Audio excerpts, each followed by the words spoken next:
Hi, everybody. Hey, my name is Umang Jain. I am one of the fourth year residents here at Penn Emergency Medicine. It's so fantastic to meet all of you. We have about 50 people on right now. We had about 60 or 70 people sign up to attend. So we're really excited to meet you. We know that this is a stressful application cycle for you. COVID is really messing everything up. It's weird for you, and it's definitely weird for us.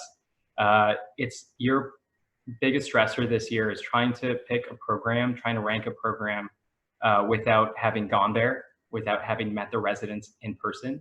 And that's really tough. It's tough to do even in a normal cycle when you do go and meet all programs in person. Our job tonight is to show you that Penn is a fantastic program and to put us on your map when you make your rank list. It's our job to prove to you that we are the best program out there. And we're going to do that tonight with four of our resident speakers. So we have a representative from each class. We have PGY 1, 2, 3, and 4 who you're going to meet tonight. They're going to tell you why they love PennEM, why they chose to come here, and highlight some of the benefits of our program and highlight some of our highlights. Our first speaker is Jonathan Smiley. He's one of our first year residents. He's a fantastic guy. I love working with him on shift. He comes with this incredible energy. He's currently on his ultrasound block, so he's ultrasounding left and right. Working with him is a pleasure, and he's a fantastic intern.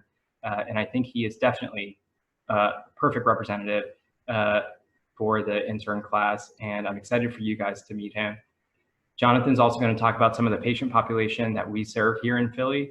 And then after all the speakers talk, we've collected all of your questions on Google Forms, and you guys definitely had a lot of them. So after all the speakers are done with their spiel, then we'll go back and we'll ask each one of the speakers some of your individual questions and get all your questions answered. As we go along, I'll be posting the speakers' direct email addresses so you can reach out to them. And I'll also post my own so you can reach out to me. Again, my name is Umang Jain. I'm a fourth year resident here at Penn. All the speakers here are part of the recruitment and onboarding committee. It's a committee of residents. It's about half of our residency who's in the committee who are committed to finding the best medical school applicants and convincing them to come and join us. So again, our first speaker is Jonathan Smiley. He's a PGY1. And let's get Jonathan up now. All right. Well, thank you, everyone. And good evening, everyone. I hope all is well. Again, to Umang's point, thank you again, Umang, for that great introduction.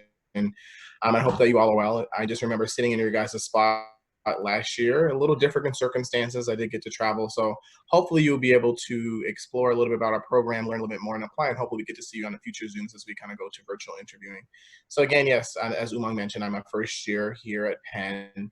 A little bit about myself. I'm originally from Boston, Massachusetts. I'm not sure if anyone's there from the call. You can chat that in the box. Was born and raised, if you're familiar, grew up in Dorchester in South Boston. Additionally, I went to Northeastern University for my undergraduate education, and I was a health disparities major there.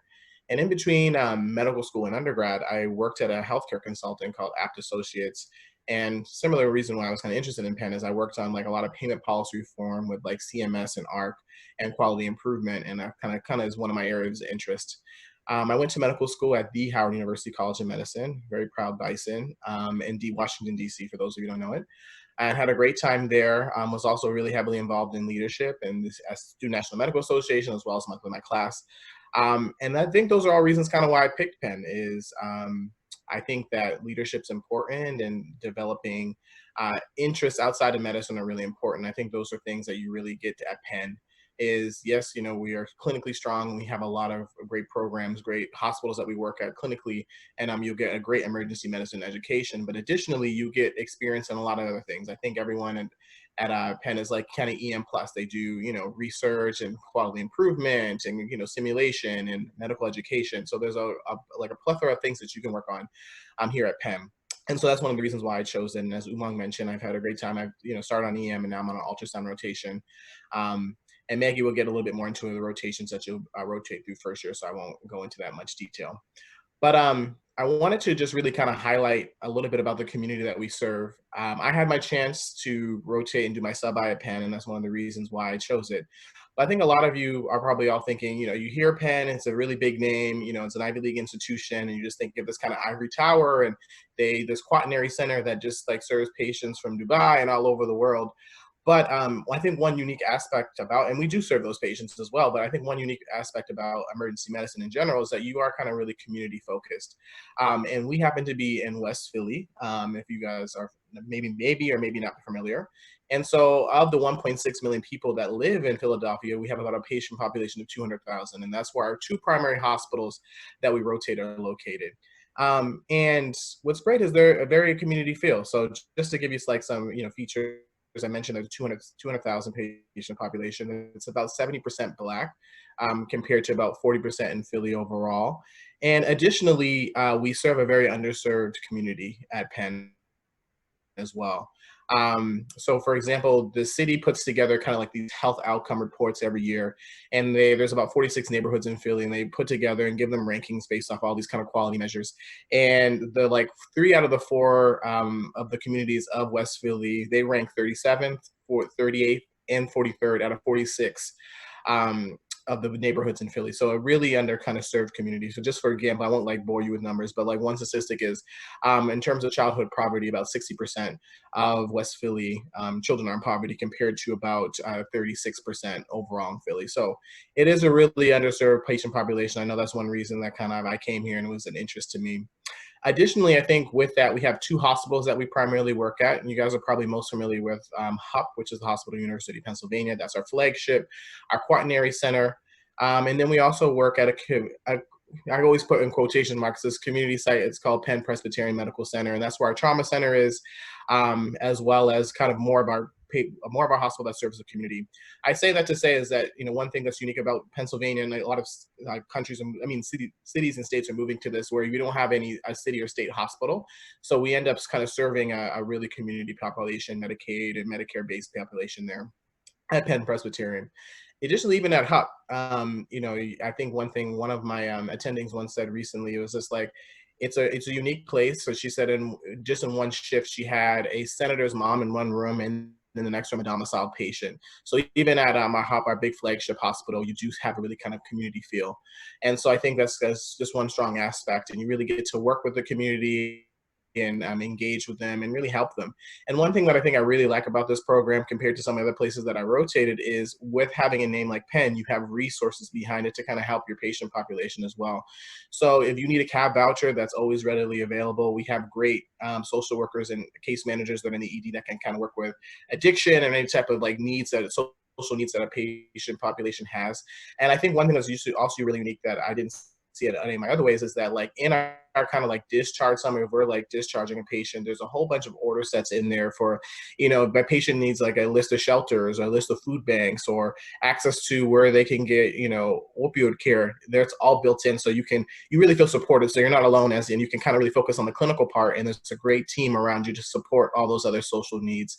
So I think that's kind of one strong selling point about our program. And I just think we also just really get to work with a patient population that's really deserving and is appreciative of our care. And so that's one element that I like. Additionally, too, I just kind of wanted to lastly kind of highlight that our faculty are really engaged in working in the community, and it's not just we're not just doing this advanced research and all this other things. We actually have a lot of faculty that kind of focus on the community elements. I just want to highlight too. So we have Dr. Eugenia South is one of our professors in the department, and she has this urban health lab. And I think what's is really great about this is it really looks at how health outcomes are affected by like just kind of really community things that you might see. So what is it like if you have abandoned buildings in your neighborhood? How does that affect your health outcomes? And in addition to doing that research, it's like how do we prevent those? Some of the structural racism that exists. We also have another professor in our department, Dr. Kit Delgado, let me say that correctly. And he works a lot with like kind of our trauma center and injury prevention. And he really works on like, okay, let's see, if we have a lot of trauma in the area of gun violence, how can we work with like mobile apps or to kind of prevent that? Or even with just like motor vehicle accidents, how can we have apps or different phone-based technology that can prevent people from looking at their phones during while they're in the car? So I think even within our department, we're really working on our community. It's a great kind of vibrant neighborhood to live in. So I'll end it there. We have a long list of other things to get to, but it really is a great community. It's been great to be here the first couple months as an intern. Thanks, Jonathan. Love that. All right, guys, I put in Jonathan's email address in the chat box. So if you have any questions for him, again, Jonathan is the closest to where you guys are now. He just interviewed earlier this year. And he is fresh into his residency just a couple months in. So if you want someone to talk to about what questions we asked in our interviews and you know, how best to approach our interview process, he's someone who's great to talk to. Our next speaker is Maggie Provencher. Maggie is a superstar in the emergency department. She's a PGY2, so she's already completed her intern year. And she's going to talk about sort of intern year as a whole and sort of what the rotations are like in intern year and talk about some of the learning opportunities that Penn offers. So let's get Maggie on the screen. Here she is. Hey everyone, like you said, I'm Maggie. I'm a PGY2. Welcome to our resident forum this evening. So first of all, I grew up in South Jersey, right outside of Philadelphia. I spent my childhood in and out of the city, but I never really lived here before now. Did come in here, have dinner occasionally, but had never actually lived in the city on its own. I went to college out at Franklin and Marshall College. It's a small liberal arts school in Lancaster, Pennsylvania. Not sure if anybody on the call is familiar with it, but I do get quite a few classmates that go into med school out of there. It's a big science place, so you might have had a couple med school classmates from there. While I was in college, I was a neuroscience major and a religious studies minor. Did the liberal arts thing for a little while. I really enjoyed it, but ultimately got into neurobiology research. It was like true bench research, not very clinical. Kept up a project through a gap year and then ultimately decided to go to medical school. I went to the University of Maryland for medical school down in Baltimore. I really liked it there. My clinical rotations were amazing. I found that I liked general surgery. I liked OB. I liked internal medicine for certain aspects. I really enjoyed everything and then ultimately got to do an emergency medicine elective and really enjoyed that. Maryland's a great place to get introduced to emergency medicine, had wonderful faculty there that guided me towards emergency medicine, which was a wonderful choice. And then on the applicant trail 2 years ago, I was trying to figure out what I was looking for in a program, and I was drawn to Penn because of the 4-year model. I'm going to go into kind of what the 4-year model, how that starts you in intern year, and what that benefit, like what benefits that gives to you. But that's what drew me there, was both the 4-year model as well as our critical care. I'm probably going to go into a critical care fellowship, so I was very interested in the amount of critical care opportunities that Penn has to offer.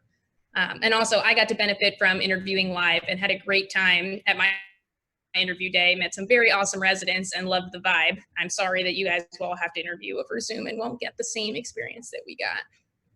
So now we'll dive into the curriculum. So intern year here has some similarities to every EM program. You know that no EM intern spends 12 months in the ED. That's just not how it works. You'll have a lot of off-service time. Here, because we're a 4-year program, there's more time to spend off-service. So you will be in the ED like 3 to 4 months of your intern year, not the standard, like more like 6 months that you would in a 3-year program. There's a lot of benefits to the way our intern year is structured. So first of all, you'll spend 3 months in different ICUs. You'll spend a month in the MICU, you'll spend a month in our cardiac ICU, and a month in our SICU. And they're 3 very different experiences. And in each one of them, you'll learn from the best of their field. So here, you're not only learning from great emergency medicine doctors when you're in the ED, but when you're in the MICU, you learn from the best pulmonologists in the country, and you go on rounds, which can be a little long because they are medicine-trained people, but some of the best people in the world will teach you about vent settings. They'll teach you about some very rare pulmonary conditions you've probably forgotten all about from step 1, and they'll remind you about them, and you'll learn so much in 1 month of rounding. Then you'll move on, you'll do a cardiac ICU rotation, which is amazing. You will read so many EKGs on rounds that you'll feel so much more comfortable having an EKG put in front of you and have people say things like, "What do you see? Read this to me," because it will have happened to you 10 times a day on rounds for an entire month, which is a great thing to get started with. And you'll also get to be guided by cardiologists of a bunch of different fields. So you'll meet EP cardiologists, interventional cardiologists, and really learn about caths, cardiogenic shock, and kind of how to manage the more complicated cardiac cases. The third ICU experience is the SICU. You'll have a bunch of time overnight where you're the only resident in the SICU, manning your side of the unit. It's a lot of autonomy. and you'll learn a lot about critical care very quickly, and kind of how to use your nurses and how to reach out to other people for resources when you need them in the middle of the night. But it's the place you gain a lot of independence during our intern year. Some of the other highlights of our intern year are that we have an ultrasound and anesthesia rotation that are separate from each other. I know most programs now have ultrasound and anesthesia in their intern year, but quite often they're like sandwiched together in a couple-week block, and you'll have to prioritize one over the other at different points in the day. For us, you'll have a totally separate month for ultrasound, which is what Jonathan's on right now. You'll spend a ton of time scanning in the ED. You can scan people who have CAT scans so you can confirm the results. You'll actually be integrated with the team, and people will call you to do actual clinical scans that will help determine care in the ED on patients who are currently being treated. So that part is really interesting. It's a unique curriculum because we have an ED tech who was a former ultrasound tech who now she mostly just teaches med students and ED residents, and she goes around with you all during the daytime hours and actually teaches you scans hands-on, which is an amazing benefit. She has no other responsibilities in the day when she's on shift with you. She doesn't get called away to other scans. She doesn't see patients. She doesn't do anything but walk around with you and teach you to scan, which is very beneficial. We also have amazing ultrasound faculty who will work with you during it as well and teach you about reading the scans clinically. But in terms of actually learning the hands-on motor skills, there's nobody better than an ultrasound tech to actually teach you those skills. And then you'll have separate months for anesthesia, separate months for labor and delivery. And the only reason we can really have that much time for each block is because we're a 4-year program, so you can spread things out a little bit. Just a couple highlights for second year. You'll do a trauma rotation as a junior in second year, and then repeat that rotation as a senior resident in 4th year. Our trauma bay, as Jonathan was mentioning, is actually off at a different hospital called Presbyterian Hospital. It's about 7 blocks from our main academic center. It's a unique trauma bay because it's attached to the ED, but it's not in the ED. So the ED team doesn't have to run every trauma. There's a whole separate team that's mixed of trauma attendings, fellows, surgery residents, and EM residents. You'll be the junior for a month in second year, which is basically just learn to do the primaries and secondaries and get procedures. And then every airway that's managed back there will be managed by an ED senior who will come back from the ED. And then when you're a 4th year, you will repeat it as a trauma senior and run all the traumas that come through there and then gain even more procedures that way. But it's a great trauma bay. It's state of the art. It's modeled after the shock trauma model. So there's the ORs are straight above it, and then a trauma SICU right above that. So there's no like transferring traumas around the hospital to get resources. Your scanners, your ORs, and your ICU are all together right with the trauma bay in the same building. So that's a great one. And then one final thing I want to highlight is that we have a toxicology rotation in second year. Another thing we have built in from the time. You'll spend 2 weeks learning from some amazing toxicology faculty here. They're some of the most fun people in our department. You'll get great lectures, hear about very interesting cases, and get a lot more comfortable with learning to deal with toxicology cases in the ED. Thank you. Great. Thanks, Maggie. All right, guys, I put in Maggie's email address in there. Also another fantastic person to talk to offline for more questions that you have. And all these guys are sticking around for the Q&A, so don't worry, they're not leaving yet. Our third speaker is a PGY3, Caitlin Azzo. Caitlin is a powerhouse, I would say. On shift, when she comes on, you know that she's gonna take control of the room, and she's gonna treat all of her patients fantastically and get stuff done. Caitlin is gonna be talking about being a senior resident, which is what we call our PGY 3s and 4s, they're senior residents, and talk about transitioning into that role, what that role entails, and talking a little bit about elective time at Penn as well. Wow, what an introduction, Umang. That was so nice. But hi, everyone. My name is Caitlin. I am one of the 3rd-year residents here. A little bit about me. I'm from West Virginia, which is a little rare up here in Philly. I went to Vanderbilt for undergrad, where I studied molecular and cellular biology and was a cheerleader, and went straight through to med school. Actually, I went here to Penn for med school, and then obviously couldn't leave and stayed for residency as well. So you know, for me, I had never lived in Philly before med school. I actually had never even been here before my interview day, so I didn't know what to expect. If anyone is curious about life in Philly, feel free to email me after. I can give you all the kind of information that you would ever want. But in general, it's amazing to live in a city that you truly love, like that has amazing food, amazing culture, amazing diversity. while you're in training. It makes it much more enjoyable. So like I said, I am a third-year resident here. We are a 4-year program. And the way the 4 years are structured is that they're structured in a very deliberate way to kind of help prepare you for a successful career in emergency medicine. The structure of our program is really centered on kind of graduated responsibility. So as a first year, when you're working your ED shifts, you have a senior resident who's going to be kind of working alongside you, seeing your patients without you, and kind of checking your work and making sure that, you know, nothing kind of slips through the cracks along with your attending. When you get to second year, you're ready to kind of not have the senior resident there. You're working directly with the attending. You're seeing more patients. You're much more autonomous.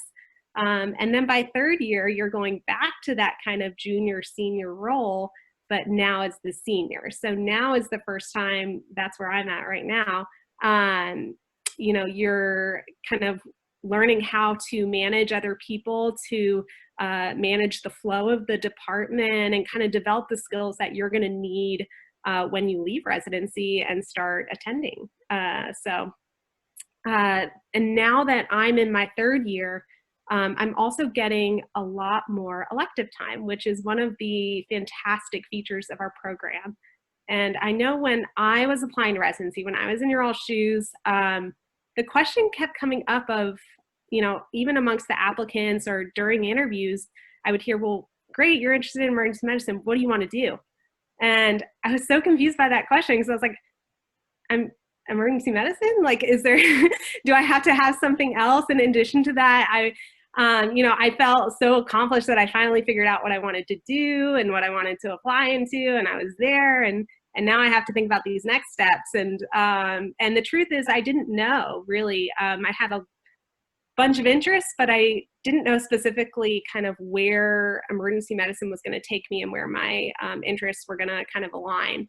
And so I knew I wanted to go to a place that was going to be able to provide me with the dedicated elective time to figure that out, and also the resources to do that, and the people to get mentored by and to learn from, that would allow me to eventually figure it out and kind of craft all of the interests that I have and put them together for my career.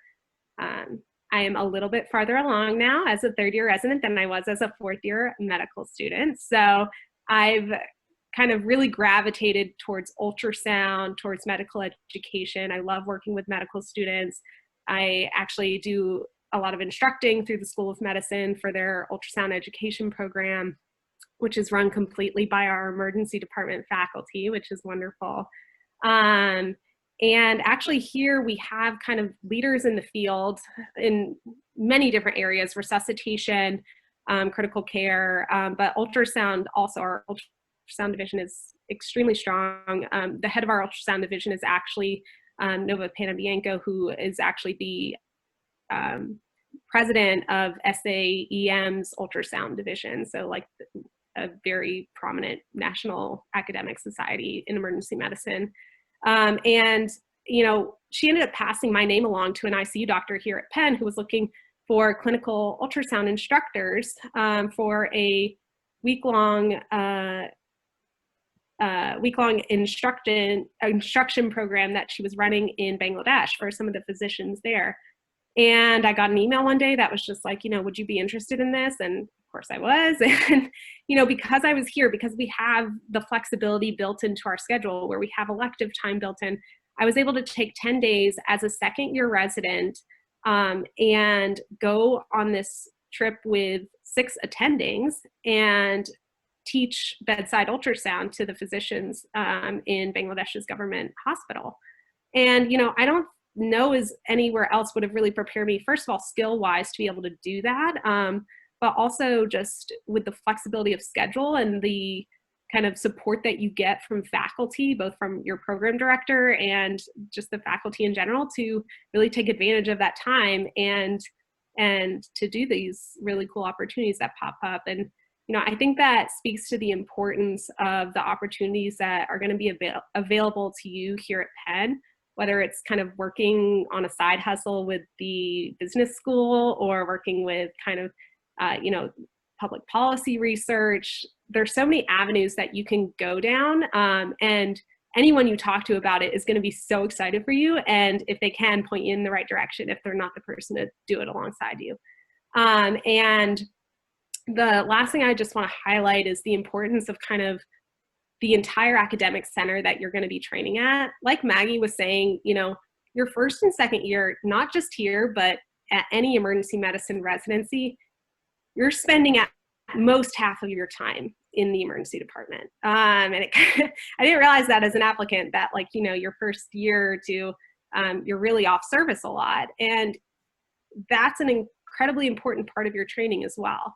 And you want to make sure that you're at a place where you're not only going to be getting excellent emergency medicine clinical training, where you're going to be learning from incredible faculty and, treating very sick patients, but you want to make sure that that time, which is significant, is going to be spent learning from leaders in the field of critical care, learning from the best cardiologists, from, the best neurology teams, internal medicine, and really kind of carve out your skill set in all of those different areas, and end up with a, first of all, network and skill set that you're going to be able to use when you leave residency. So Thanks, Caitlin. All right, so our last resident speaker is a good friend of mine, Neil Ray. He's a PGY4, he's a senior resident. Neil and I had drinks on his roof last night, and Neil, I'm probably coming over after this tonight again. Neil is going to talk to you about what it's like to be a fourth year critical care at Penn. You've already heard a little bit about that, but he'll talk a little bit more. And then also how Penn prepares you to be a attending, and what our alumni say once they leave Penn, once they go to their first jobs. What do they say about their training at Penn? Did it prepare them? The answer to that is yes, but Neil's going to tell you more. I definitely need to get a couple more beers if you're coming over, but it's nice to meet you guys. My name is Neil. I'm actually from Los Angeles originally. I did my undergrad at Berkeley in bioengineering, so spent most of my life out in the West Coast, and then I decided to make the trip out east. I went to med school at Duke, and then here for emergency medicine residency. I think now I'm kind of like at the tail end of like the whole residency career, and so I kind of want to talk about a couple things that both Maggie and a couple of others have mentioned. One of the highlights about our program is definitely the critical care. We have several faculty members who are both EM and critical care trained, and like the patients that you see here, both in our county hospital, which is more of your bread and butter of sorts, and our tertiary quaternary care hospital, which is more of your oncologic and advanced medical care. Everyone, like these patients are all sick, and they all, end up needing, a lot of times end up using a lot of resources and a lot of, attention. And I think we do a really good job of doing that. I feel like with some programs that are out there, you like intubate a patient and then you they get whisked away to the MICU. We actually spend, we actually go the next step. We intubate a patient, we change their, vent settings, we add on pressors. We actually help transition that gap between the emergency medicine, like ED, into the ICU, and we do that really well. And also talk about our acuity. We have a very sick population too. Like last week I had a couple of shifts where we had multiple thoracotomies from in a trauma center, and then we had multiple codes. So like my last two shifts, and the great thing about it is that by the time you become a fourth year, like it's daunting. It's so daunting as a second year and a first year when you see those things. But by the time you become a fourth year, the attendings trust you, and you kind of end up being in a natural place to run the room, and the nurses trust you too, and it ends up being much more of a natural transition to that kind of field. So I think there's a lot of highlights about Penn. I think one of the things that we're really strong in is the critical care aspect of it too. It's interesting, today we had our alumni day. So the second thing I want to talk about is kind of like the next steps. So we had our alumni day, which is a really awe-inspiring opportunity for us to kind of just see exactly what all of our alumni are doing. There's a lot of people out in New York, there are chairs of departments there. There's a lot of people in fellowship programs. There's a lot of people back out west, which is kind of where I'm trying to go to. Don't tell the people here, but I'm kidding. But I think the thing that makes us stand out from that regard is that literally like Penn will only open doors. Even though we're this big like maybe ivory tower institution, like a third of our graduates, they actually go into community places, and they are very successful in community shops too. and a third goes into academic centers, and a third goes into fellowship. For us, my class, we have a number of people going to fellowships. It's ranging from global health to critical care to National Clinical Scholars Program. And I'm personally thinking about going to an innovation fellowship myself versus academic jobs too. And so there's just like, you're not gonna, Penn will only open doors. And there's one thing that you can say, like, sure, Penn has a name, but I think it also has the clinical training to back it up. And having talked to some of the alumni even earlier on today, like, they've all gone to a variety of different clinical settings, and they've never once said that they were under-equipped or unqualified to work there. And they're always like the people that like other physicians look to when they're asking for help and that kind of thing, or trying to kind of like build out a niche in that kind of area. And the last thing I wanted to kind of mention is to piggyback off Caitlin's point, and I'm going off script here. Sorry, Umang. Is that definitely, like, one of the unique things about Penn is that it's part of this larger university. And my background's in engineering, and so like with the COVID pandemic, there's a lot of issues with like face shields and things like that. But I was able to work with the engineering school, which is something that not many people get to do, to actually help kind of like develop new technology and things like that too. And that just sometimes, you know, like other institutions and other places just doesn't have those kind of resources too. So I really like this program. It's been 4 years, but I'm still happy to be an advocate and like recruit you guys. So that should hopefully say a little bit more too. Yeah, I'll send it back to you, Umang. Great, thanks, Neil. All right, guys, so those were our 4 resident speakers. Okay, so we had Jonathan, who's a PGY1, Maggie, who's a PGY2, Caitlin, who's a 3, and Neil, who's a 4. I'm a 4 as well, and what we'll do now is you guys have submitted a whole bunch of questions through the Google form, and we'll get to some of those questions, and we'll answer them in a sort of quick way, and I'll answer the first few, and then I'll shoot each one of these guys a couple questions so they can take it from there. So one of the questions we got is, does Penn perform a holistic review of applications? So last year when I was in the rank list meeting, we were creating the rank list and looking at all the applicants. Last year was different in that we did embrace a completely new method of reviewing applications. And holistic is a great word for it. So what we look at, and I'll just tell you, we're very open and honest about it. Things like step scores end up being important, but less important than you think. Really where a lot of the money comes in is when you meet us, and it's gonna be over Zoom. That's okay, it's weird for us, it's weird for you, just embrace it. Really your personality, the interest that you have, and what you tell us your second interest is. So obviously you're gonna talk about how you wanna be a doctor, that's great, but no one who comes to Penn is here to only be a clinician.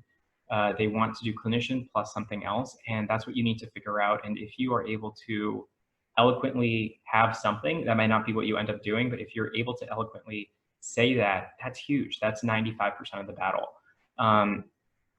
So that being said, also part of our review is to, talking about the step scores, is to do a score-free review as well. So we do take off the score filters every once in a while to move people around.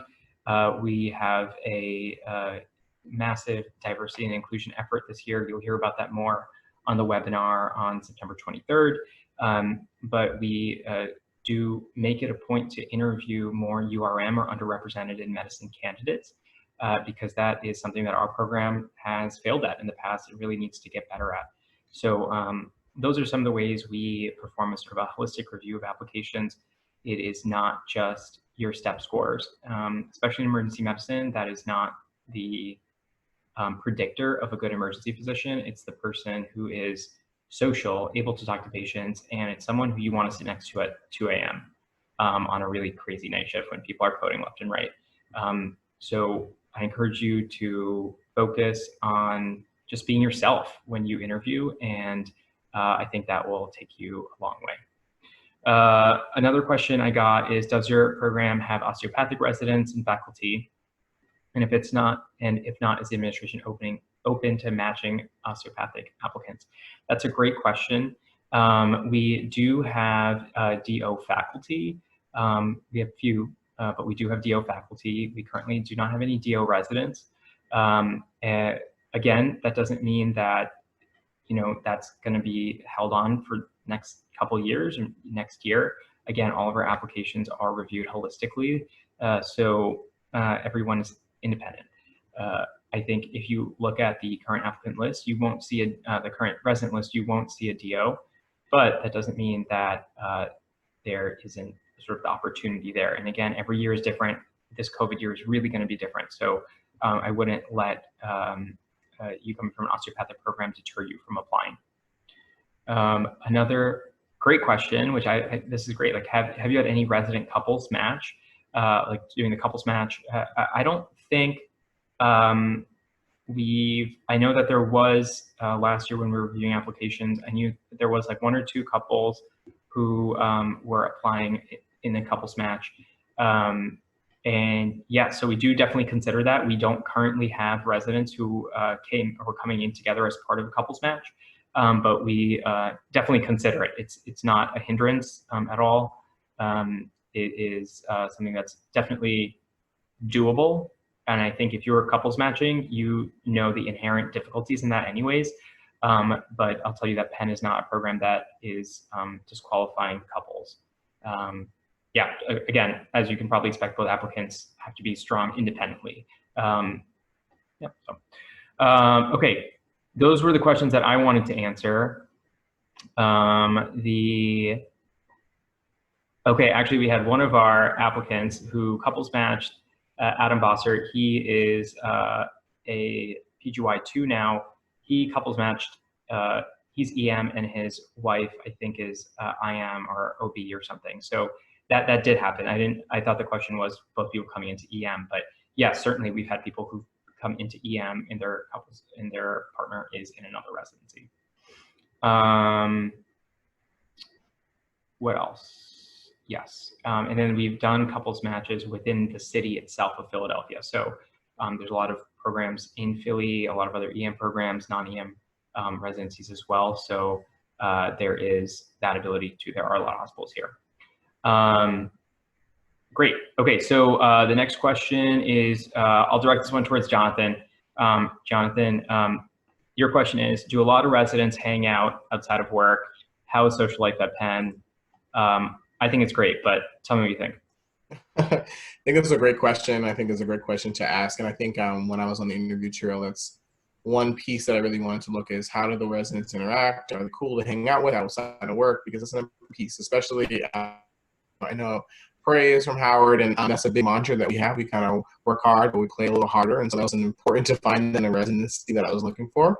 And I think that Penn does a great job of that. So one is, I was a little worried too, like a lot of you all, with social distancing and COVID. It was a little different. We had orientation online, so we really didn't get that like kind of full orientation month that we have in person where you kind of really get to bond with your class. So I was a little first apprehensive, like, oh my God, am I going to meet my class? But I'll say a couple months in, that has gone away. We hang out all the time, and we go to brunch. So even this past weekend, I went to brunch with a few interns, and then we met up with some other just intermingles among class at Rittenhouse Park. So it's a park in Center City that seems to be a big kind of hangout for us. It's like everywhere. It's like a really close hangout spot. And then I went over another one at Interest House, and there was like a whole bunch of different other residents there as well. So we do really find the time to kind of hang out. Even Neil's on this call. We worked overnight one time, and even with social distancing, and invited us out, and we went to his house and had mimosas until 7 o'clock in the morning, and had bagels, and that was a great opportunity and time too. So I think we do make an effort to really kind of engage and interact. And I think one thing to see is while you guys are going on the trail, and it's gonna be a little harder with this social distancing and Zoom, but that's a really important question to ask, and I think you can really tell. I think we're all taking our time. Usually I have all my scrubs on. I really want to show the importance of this program and come and speak about it, even with working. And I think you can just see, so really just pay attention to that, see how the residents interact, do they get along, they have stories about each other. I would say also Philly is a great city for that. It's a Northeast city, it's a large city, 1.6 million people, tons of things to do. I think it's kind of one of the food capitals of the Northeast. There's a whole bunch of different cuisine here. I'm looking forward to it. I think restaurants open to indoor dining on Monday. So I'm excited to explore that a little bit. It's kind of been hard with distancing, only kind of going outside with like places that are outside. And then also there's a whole bunch of things to do in terms of museums. We also have pretty active like kind of fitness and like adventure groups. So like a bike group, they bike like 35 miles. I don't know where they get the energy to do all that, but they make time to do that. They go rock climbing. People go to the shore, you know, the Jersey Shore all the time to hang out. I think one element too, hopefully we get to bring that back this year is like we do have a retreat. I think last year was like the inaugural one where we get together with our residency leadership and get to bond and kind of interact that way. So there's a couple of things to do. It's just finding time within our schedules, but I'm hoping that things will be a little bit more open. I know that you guys will be able to interview with us in person, but hopefully things by July will be a little bit more, and you guys can have that whole intern month and really have bonding and have a whole day at the program really get to enjoy and like interact as a class. But not a month of things to do, and I have high expectations coming from Howard, so there's plenty of stuff to do and plenty of we hang out in this great time. Great. All right. Maggie, a question for you. How does an applicant stand out at Penn when they interview? I know I talked about this a little bit, but what do you think? Yeah, so actually right before I answer that, I was going to add on one more thing to the social part of this, just because Jonathan, you missed out because of COVID so far on part of the tradition of the PennEM residency, kind of in some of our social stuff. I'm hoping COVID will slowly peter out and you can get to enjoy it sometime this year as well. But some of the tradition in our department is after evening shifts, going out. Typically our evening shifts end somewhere between like the 11 to midnight mark. And there's a bar that's called Grace's that's a couple minute walk from our hospital. And it's like the traditional meetup spot of all of the residents and faculty in our department. I was taken out there multiple times by a bunch of different faculty last year. They buy all your drinks. Sometimes some of the nurses come with us, and different residents who maybe weren't even working, but hear that we're headed out to Grace's will just show up, and it's a great time. I was very sad to see that go in March when they had to close because they didn't have a lot of outdoor space for a while, but that's a fabulous part as well. Also, there's a secondary place that we go to at 7 a.m. when shifts get out that you'll find right at shift change for the nurses. You'll find the bar at a bagel shop that's like a couple blocks from HUP will be full of all the nurses, and then slowly residents and attendings will trickle in there as well. So we do like to go out for drinks either in the morning at 7 a.m. with bagels after a night shift, or after an evening shift down at the bar with whatever you want to eat from there, plus some beers from your attending. So yeah, it's a great time. Otherwise, in terms of the question, Umang, you did touch on a lot of the be yourself parts of this, which is very key. It's going to be over Zoom, but be yourself over Zoom. They generally will want to know who you are and what you like to do. So be honest. When they say like, what's something you like to do? Don't lie and say you like to do some cookie cutter thing that you think they'll want to hear about. Tell them what you actually do. If it's mountain biking, tell them all about mountain biking, because you don't know, maybe that faculty member loves to do that. Or if it's some arts thing, do that. Tell them whatever it is that you like to do. The other thing that's very important to our program is what we were talking about before, which is the 4-year model. I was asked multiple times during my interview here is, why do you like a 4-year program and what will you take advantage of? You should have some idea of something you would like to do for an elective, or some way in which you would take advantage of that 4th year, or some reason that you would want to do a 4-year program over a 3-year program when you interview here. Thank you. Great. All right. So our next question is for Caitlin. Do you have a structured mentorship program, and how often do residents receive feedback? Okay, so I will get to the mentorship program in just like a second, but Maggie and Jonathan, you guys both forgot about the most important part of our structure here at Penn, which is the 2 built-in blocks of 2 weeks of vacation that you get at the end of intern year, which is called interncation. So here at Penn, you get 4 weeks of vacation every year in this program, and your intern year, you get 6. You get 2 extra weeks where all the interns are off the last 2 weeks of the year. It's called interncation. Classically, you take a vacation somewhere with your intern class. This year was not as luxurious as past years. When I was an intern, we went to Puerto Rico, and it was great. And I think Maggie, you guys went to the Poconos, I believe. If I'm not, yeah, okay, yeah. So it's a very key part of like something to look forward to at the end of a very difficult intern year. So, but about the mentorship. So yes, so we get feedback very regularly here at Penn. We get, online evaluations that kind of come at you randomly. You're going to wake up one morning and it's like, you have a new evaluation in your inbox. And so you get these very regularly from faculty. I would say the majority of faculty give you direct feedback after a shift about things that you think went well, things that you didn't, and things to work on. And then as far as mentorship goes, as soon as you get to Penn, you get assigned a family, which I think most programs are doing. Our family system is pretty strong here at Penn. So, that's a great source of mentorship. It's, one person from each year, and you also get an attending as well. And so classically, your attending at the head of the family will like take you guys out for, drinks or dinner or something. And, the family group me is kind of constantly going in my family. And then aside from that, you get assigned specific mentors, faculty mentors within the program based on your potential interests. And that happens very early on in your intern year. You fill out kind of a spreadsheet of what you might be interested in. And if you're not sure, kind of, say you're not sure, and everyone gets assigned a faculty mentor. And then, like I said, aside from that, sometimes these things happen organically. You're working with someone that you just, you love what they do. You want to be like them when you're in and they're interested in the same things. And that kind of stuff happens very easily. It's what happened with me with kind of the ultrasound faculty here. Yeah, I mean, I think it's an extremely important thing to think about, especially when trying to plan out what your life is going to look like after residency. So. All right, our last question. If you have more questions, feel free to put it in the chat box. We are going to try to end right at 8 p.m., but maybe we can try to get to some others. The last question we have here is for Neil. Neil's our PGY4. Neil, what changes to the program do you anticipate over the next 5 years? Neil, you might be muted. Can you hear me? Yep. Cool.